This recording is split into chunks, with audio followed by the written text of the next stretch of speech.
During World War II, millions of women fell into the hands of the Nazis. These women suffered horrors that are difficult to imagine.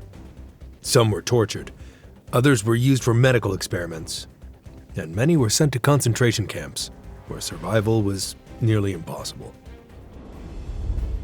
From the very beginning, Adolf Hitler and the Nazi Party identified specific groups as their enemies.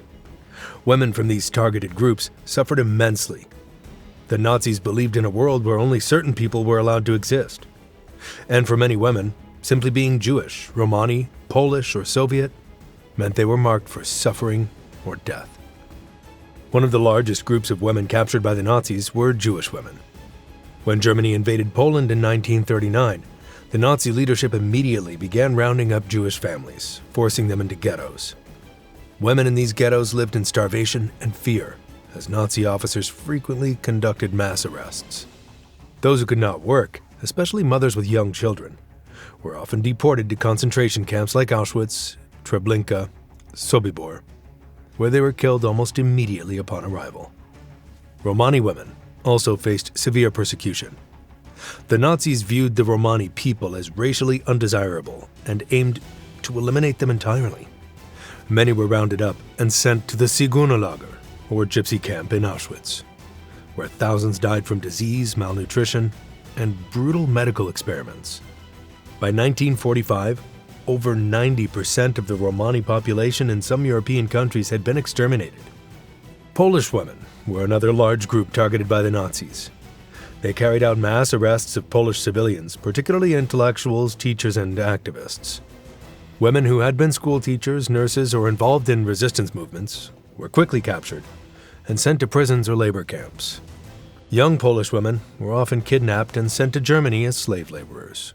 By 1944, around 1.7 million Polish civilians, including hundreds of thousands of women, had been deported to Germany. Soviet women suffered some of the worst atrocities under Nazi rule. When Germany invaded the Soviet Union in June 1941, Nazi troops captured millions of civilians, including countless women. In cities like Leningrad, Kiev, and Minsk, Nazi officers carried out mass executions, often forcing women to dig their own graves before shooting them. Those who resisted the Nazis, whether as soldiers, nurses, or members of partisan resistance groups, were tortured and executed. Female political prisoners were another key group captured by the Nazis. Women who spoke out against Hitler's regime, wrote anti-Nazi articles, or participated in underground resistance movements were quickly arrested. Many were sent to Ravensbrück, the largest concentration camp specifically for women. Journalists, activists, and teachers were among those imprisoned there. Some, like Sophie Scholl, a German student who helped distribute anti-Nazi leaflets, were executed. In cities and small villages alike, women were forcibly taken from their homes and transported in overcrowded trains, often spending days without food or water before arriving at their final destination. Ravensbrück, one of the most notorious women's camps, held at least 200,000 women by 1945. Women of all backgrounds were crammed into filthy barracks, forced to work in terrible conditions, and subjected to torture, beatings, and execution. Many never left the camp alive. The Nazis saw human bodies as test subjects for their cruel and inhumane experiments. Women, in particular, were targeted for some of the most horrific medical procedures carried out in concentration camps. These experiments were not meant to cure diseases or advance medicine in a way that helped people. They were done to torture, control, and eliminate entire populations. Many women died in agony, while those who survived were left with lifelong injuries, infertility, and severe trauma. One of the most infamous Nazi doctors was Dr. Josef Mengele, known as the Angel of Death. Mengele worked at Auschwitz-Birkenau, the largest Nazi extermination camp, where he had complete control over human experimentation. He often selected victims himself, especially twins, pregnant women, and those with unique physical traits, such as different colored eyes. Mengele performed experiments on women without anesthesia, forcing them to endure unimaginable pain. He and other Nazi doctors injected caustic chemicals into the wombs of Jewish and Romani women to see if they could be sterilized without surgery. Many women suffered excruciating pain, internal bleeding, and infections that led to death. Female prisoners were injected with unknown substances to see how their bodies would react. Some drugs caused paralysis, blindness, or organ failure. Mengele ordered the removal of limbs and organs from live prisoners, often under the excuse of studying tissue regeneration. Some women were impregnated against their will, only to have their pregnancies forcibly terminated for research. Mengele's cruelty had no limits. He often stood by as his victims screamed in pain, taking notes and observing their suffering. After the war, he escaped to South America and was never caught, dying in 1979 without facing justice. At Ravensbrück, the largest concentration camp for women, another Nazi doctor, Dr. Karl Gebhardt, conducted some of the most horrific experiments on Polish female prisoners. These women became known as the rabbits because they were used like laboratory animals. Gebhardt's experiments were designed to test how well the human body could recover from wounds, infections, and surgical trauma. The Nazis deliberately cut into these women's legs, inserted dirt, glass, and bacteria into their wounds, and then stitched them up again, just to see how the infections would spread. Some of the women had their bones removed, while others had muscles or nerves cut apart to test different surgical procedures. The pain was unbearable, and many women were left permanently crippled. At least 74 Polish women were subjected to these experiments, and many of them did not survive. Those who did often lived with permanent disabilities. After the war, survivors testified at the Nuremberg trials, leading to Gebhardt's execution in 1948. One of the Nazis' biggest obsessions was sterilization, preventing women from having children so they could eliminate entire races. Under Heinrich Himmler's orders, Nazi doctors experimented with different sterilization methods on thousands of Jewish, Romani, and Polish women. Dr. Karl Klauberg, one of the leading figures in Nazi sterilization experiments, worked at Block 10 in Auschwitz. He injected a painful solution into women's reproductive organs to cause permanent infertility. These injections caused extreme pain, internal burns, and deadly infections. Some women died within days, while others suffered long, drawn-out organ failure over time. In addition to injections, Nazi doctors also experimented with radiation as a method of sterilization. Women were exposed to high doses of X-rays, which burned their reproductive organs beyond repair. Many suffered from radiation burns, extreme fatigue, and long-term illness. The Nazis carried out horrific sexual violence against women in the concentration camps and occupied territories. Female prisoners were not just subjected to forced labor and medical experiments, they were also used as sexual slaves in Nazi-run brothels. These places, also known as Sonderbauten, or special buildings, were set up in several concentration camps and military zones, where women were forced to serve Nazi officers, and even some male prisoners. One of the most disturbing aspects of Nazi brutality was the establishment of camp brothels. These were not places of voluntary work, but rather sites of systematic rape and sexual slavery. Women were selected from concentration camps, often tricked with promises of better food, lighter work, and improved living conditions. But once they arrived at these brothels, they faced a life of daily abuse, violence, and complete loss of freedom. The first known camp brothel was established in Mauthausen concentration camp in 1942. Soon after, similar brothels were set up in Buchenwald, Dachau, Auschwitz, and Sachsenhausen. The most well-documented brothel, Camp Bordello in Buchenwald, was used by SS officers and privileged male prisoners. Women sent there were often from Ravensbrück, the main camp for female prisoners. Once inside these brothels, women had no choice but to submit to repeated sexual violence. If they refused, they were beaten, starved, or sent back to the main camps where they were killed. Most of these women were between 16 and 30 years old, though some were even younger. The Nazis saw them as nothing more than tools for their own pleasure. Many of these women did not survive the constant abuse, either dying from disease, exhaustion, or executions when they were no longer considered useful. Sexual violence was not limited to concentration camps. In Nazi-occupied countries, German soldiers often kidnapped thousands of women and forced them into sexual slavery. Women were taken from their homes, workplaces, or even off the streets, never to be seen again. In 1942, Heinrich Himmler issued orders that Polish women should be rounded up and sent to re-education camps. However, many of these women were actually sent to brothels for German soldiers. The Nazis saw Polish, Ukrainian, and Russian women as inferior, believing they had no right to say no.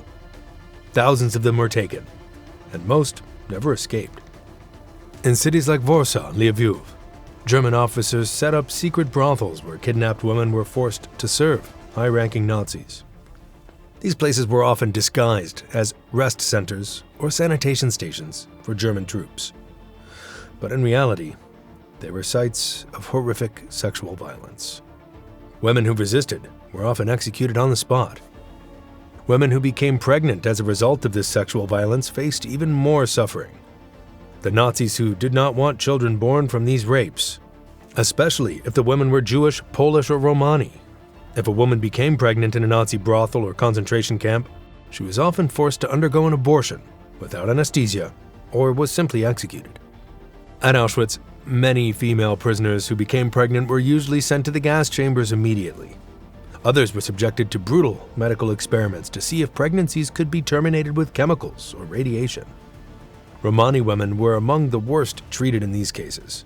At Auschwitz-Birkenau, Romani women who became pregnant were either starved to death or had their babies killed upon birth. Some babies were drowned, while others were taken away for Nazi medical experiments. For women in Nazi captivity, forced labor was often a death sentence. The Nazis saw prisoners as nothing more than disposable laborers, using them to build their war machine. Women were sent to work in quarries, factories, farms, and construction sites, doing back-breaking labor for up to 14 hours a day with little food, water, or rest. If they collapsed from exhaustion, they were often beaten or shot on the spot. At Auschwitz, women were forced to carry heavy stones, dig trenches, and construct roads in brutal weather conditions. They worked in freezing temperatures in winter and scorching heat in summer, wearing thin rags and wooden shoes that often fell apart. Many women had open wounds, frostbite, or infections, but they were still forced to work until they could no longer stand. At Mauthausen, one of the deadliest Nazi camps, prisoners were sent to the Wienergraben stone quarry, where they had to carry heavy rocks up to 186 steep steps, known as the Stairs of Death. If they fell, they were either crushed by the stones or shot by SS guards. The work was so grueling that many women collapsed and died within weeks of arrival. The Nazis didn't just use women for construction and road work, they also forced them to work in German factories. Many well-known companies profited from this slave labor, including Siemens, BMW, and IG Farben. These corporations used thousands of women from concentration camps to produce weapons, chemicals, and machinery for the German war effort. One of the worst cases is IG Farben, a chemical company that built a massive factory called Bühnewerke, right next to Auschwitz. At this factory, thousands of women were forced to manufacture synthetic rubber and explosives under horrific conditions. The chemicals burned their skin and lungs. Many died from exposure to toxic fumes. The Nazis called these prisoners working Jews, but in reality, they worked them to death. Siemens, a company that still exists today, used women from Ravensbrück to build electrical components for Nazi weapons. These women had to stand for hours assembling parts with bleeding hands and starving bodies. If they made mistakes, they were beaten or denied food. At Ravensbrück, thousands of female prisoners were forced to sew uniforms and boots for the German army. The work was exhausting. Women had to stand for long hours, sewing without breaks. The factories were overcrowded and filled with dust and chemicals, making it hard to breathe. Some women at Ravensbrück were also sent to work in SS officers' homes, cleaning and cooking for the very people who had imprisoned them. These women were often beaten for small mistakes and had no way to escape. Women in forced labor camps were given tiny rations of food, often just a piece of bread and watery soup each day. Many suffered from malnutrition, dehydration, and disease, making the already grueling work even harder. The Nazis had no intention of keeping these women alive for long. The goal was simple: work them until they dropped dead. If a woman became too weak to work, she was often sent to the gas chambers or executed on the spot. Others died from exhaustion, infections, and untreated injuries. For many women, capture by the Nazis meant certain death. The Nazi regime carried out mass executions on an unimaginable scale. One of the first large-scale mass executions of Jewish civilians took place at Babyn Yar, a ravine near Kyiv, Ukraine. On September 29th, 30th, 1941, over 33,000 Jews were rounded up by the SS Einsatzgruppen. Many of them were women and children. The Nazis forced them to strip naked, march to the ravine's edge, and then shot them one by one. Bodies piled up in layers. And the executions continued until every prisoner had been murdered. Even after the initial massacre, Babyn Yar continued to be used as an execution site. Over the next 2 years, tens of thousands more were murdered. At Auschwitz-Birkenau, women and children were sent to their deaths immediately upon arrival. Each day, trains carrying thousands of prisoners arrived at the camp's selection ramps. SS officers, including Dr. Josef Mengele, stood at the platform, deciding who would be sent to the gas chambers and who would be forced into slave labor. For pregnant women, infants, the elderly, and those who looked too weak to work, there was no chance of survival. They were ordered to undress, told they were going to take a shower, and then locked inside the gas chambers. Once the doors were sealed, Zyklon B gas was dropped in, and within 15 to 20 minutes, everyone inside had suffocated to death. Their bodies were then burned alive in a massive crematoria. Between 1942 and 1944, hundreds of thousands of women and children were gassed at Auschwitz. Among them were entire Jewish families from Hungary, Poland, France, and Greece, as well as thousands of Romani women and Soviet prisoners. One of the most brutal Nazi mass executions occurred during Operation Harvest Festival in November 1943. This massacre targeted the remaining Jewish women and children in Nazi-occupied Poland. Between November 3rd and 4th, 1943, Nazi forces executed over 42,000 Jewish prisoners at the Majdanek, Trawniki, and Poniatowa camps in Poland. Most of the victims were women and children, shot in large ditches dug near the camps. Nazi guards played loud music through the speakers to drown out the sounds of gunfire and screaming. The massacre was so fast and efficient that by the end of the third day, almost no Jewish prisoners were left alive in these camps. At Ravensbrück, the Nazis executed thousands of female political prisoners, especially French, Polish, and Soviet resistance fighters. Women who had fought against the Nazis, helped Jews escape, or spread anti-Nazi propaganda were arrested and sentenced to death. Some were executed by firing squads, while others were hanged in the camp's execution yard. In 1945, as the war was ending, the Nazis sped up executions, murdering thousands of women to prevent them from being liberated. By the end of World War II, an estimated 6 million Jewish people had been murdered in the Holocaust, including over 2 million women and children. By 1945, the Nazis were losing the war, and many camps were being liberated by Allied forces. At Ravensbrück, 50,000 women had already died before Soviet troops arrived. The few who survived were starving, sick, and too weak to walk. When the British and American soldiers entered camps like Bergen-Belsen and Buchenwald, they found thousands of dead bodies and survivors who barely even looked human.